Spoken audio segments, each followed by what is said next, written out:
Selamat sore para siswa sekalian. Hari ini adalah pertemuan kita yang kelima dan kita masih membahas tentang sifat-sifat gereja. Dan hari ini kita melihat sifat gereja yang terakhir, yakni gereja yang apostolik. Mengapa disebut apostolik? Disebut apostolik karena yang pertama itu Kristus sendiri yang mendirikan gereja. Kristus mempercayakan wewenangnya, otoritasnya kepada para rasul. Apostolik, ya, dari kata bahasa Yunani apostolos, artinya ini ya, rasul. Bahasa Inggris disebut dengan apostle, ya. Jadi itu alasan mengapa disebut apostolik, karena Kristus sendiri mendirikan gereja, mempercayakan wewenangnya kepada para rasulnya.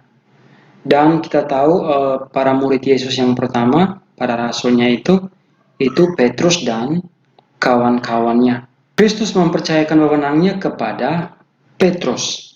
Dan Petrus dalam tradisi gereja itu diyakini sebagai paus pertama atau uskup Roma.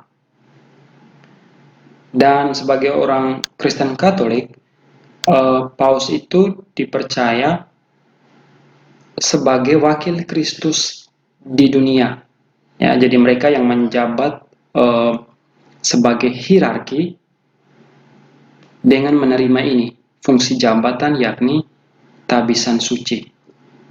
Jadi itu yang membedakan mereka dari kaum awam atau umat. Jadi lebih pada aspek fungsi jabatan ini, ya, tabisan suci.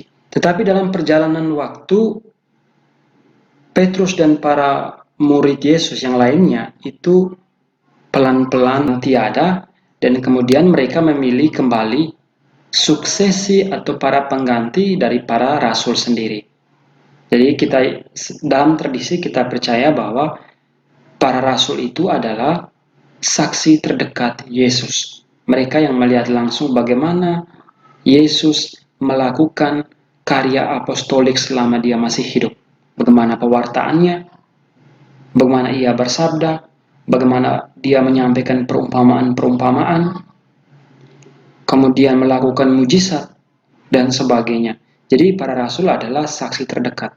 Perjalanan waktu, para rasul kemudian pelan-pelan meninggal dan mereka mulai memilih kembali para penggantinya yang akan meneruskan wewenang atau otoritas yang sudah diberikan oleh Kristus sendiri. Itu sebabnya sampai saat ini kita mengenal apa yang disebut dengan ini, jenjang ini.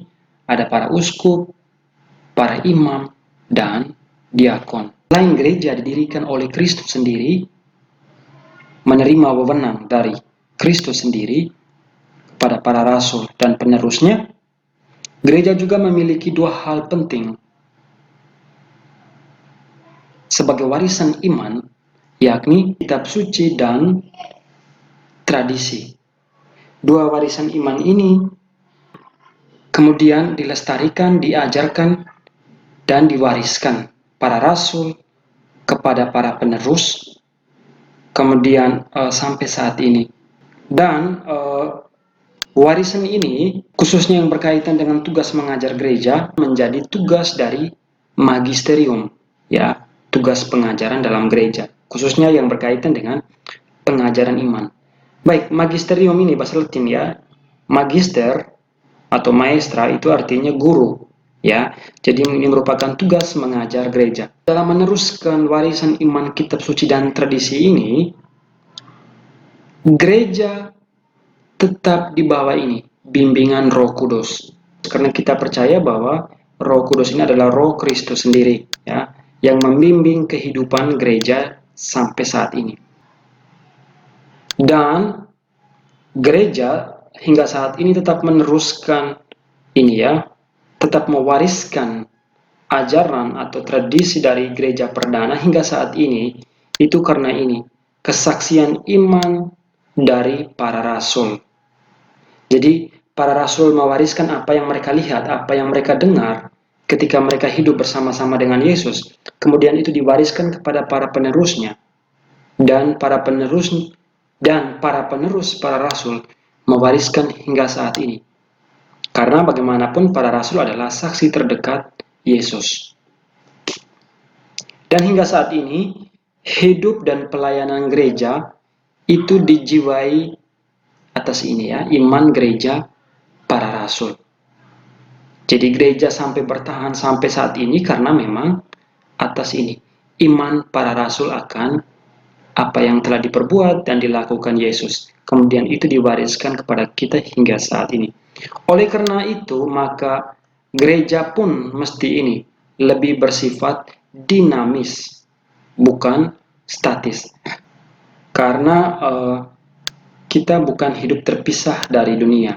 Ya, khususnya konteks kita Kristen, itu gereja mesti lebih bersifat dinamis, bergerak. Itu menyesuaikan diri dengan keadaan dan perkembangan zaman. Kita lihat dasar kitab suci berkaitan dengan ini, gereja yang bersifat merasul atau apostolik.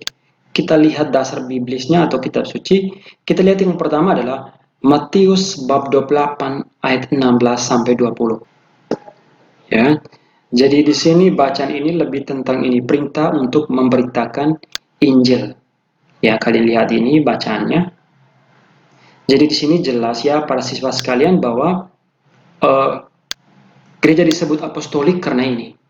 Ada dasar kitab sucinya di mana Kristus memerintah untuk memberitakan Injil. Jadi memberikan kuasa atau otoritas kepada gereja untuk memberikan atau meneruskan karya kerasulan. Ke-11 murid itu berangkat ke Galilea, ke bukit yang telah ditunjukkan Yesus kepada mereka. Kepadaku telah diberikan segala kuasa di surga dan di bumi. Karena itu, lihat, ini kata-kata pengutusan, pergilah, jadikanlah semua bangsa muridku, dan baptislah mereka dalam nama Bapa, Anak, dan Roh Kudus. Dan ajarlah mereka melakukan segala sesuatu yang telah kuperintahkan kepadamu. Dan ketahuilah, aku menyertai kamu senantiasa sampai akhir zaman. Jelas ya ini. Ini adalah pengutusan kepada para rasul yang merupakan saksi terdekat Yesus. Dan di sini jelas bahwa Yesus menyertai gereja sampai saat ini itu melalui rohnya sendiri, Roh Kudus. Oke? Sekarang kita lihat ini merupakan perikop perbandingan Markus bab 3 ayat 13, Yesus memanggil ke-12 rasul. Selain itu ada juga Yohanes bab 20 ayat 21, damai sejahtera bagi kamu, sama seperti Bapa mengutus aku, demikian juga sekarang aku mengutus kamu. Hanya formulasinya berbeda ya, tapi intinya tetap sama. Sekarang kita lihat bagaimana kesimpulan gereja disebut sebagai gereja yang apostolik. Gereja disebut apostolik itu karena berhubungan dengan para rasul yang diutus Kristus. Tadi saya sudah tekankan pada bagian pembuka tadi. Yang kedua, gereja disebut apostolik karena itu lebih kepada ini ya, legitimasi fungsi dan kuasa hierarki para rasul. Karena Kristus yang memberikan otoritas dan wewenang kepada para rasul. Dan ini diteruskan sampai hingga saat ini.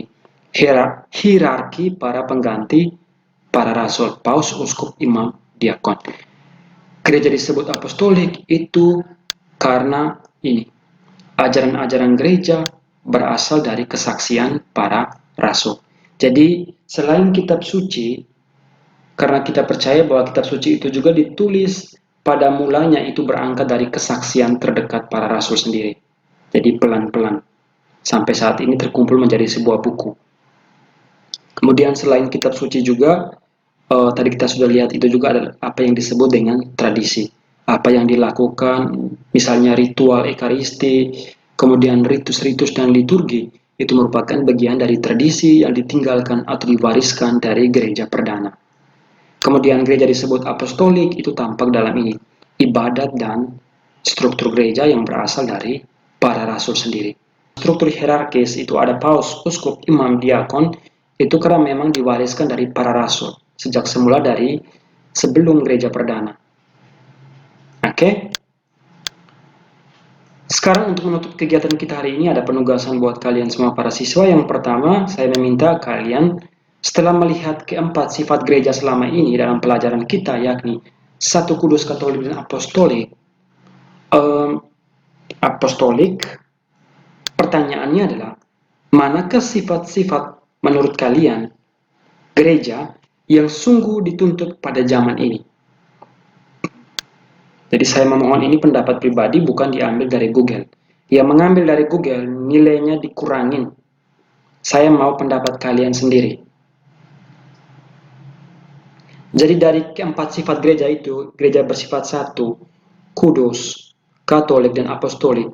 Manakah keempat sifat gereja yang masih relevan atau masih dibutuhkan pada zaman ini? Itu saya mohon pendapat kalian. Maksudnya begitu. Dan tugas ini dikerjakan di buku tugas kalian, dikerjakan secara manual, dicatat ide-ide kalian, kemudian difoto dan dikumpulkan di bagian assignment. Itu dikumpulkan paling lambat jam 8 PM malam. Oke, dan demikian pertemuan kita hari ini. Sampai di sini.